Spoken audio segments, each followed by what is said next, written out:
Thank you, Mr. Speaker. And can I say to the Leader of the Opposition that the talks between the Government and the Opposition have indeed been serious. They are detailed and they are being taken forward in a constructive and positive fashion.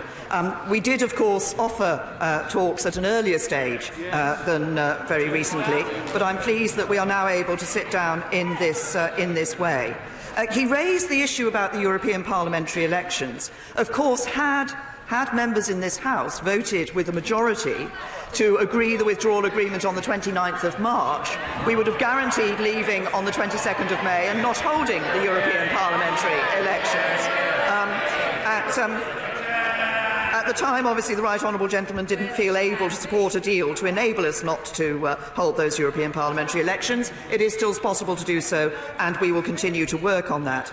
He talked about the need for us to protect jobs, industry and living standards, and indeed that is what we have been aiming to do with the deal that we agreed with the European Union. But not just in relation to the deal with the European Union. Actually, it is this government that has presided over record levels of people in employment. It is this government that has seen helping people with their living standards with tax cuts for 32 million people.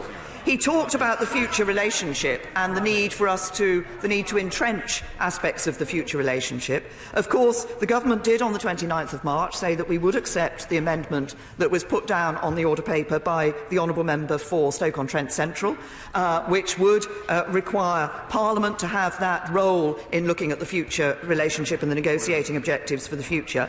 And what that clearly makes the case is that any government, as it's going through those negotiations, will of course have to ensure that they are taking Parliament with them in agreeing that future relationship.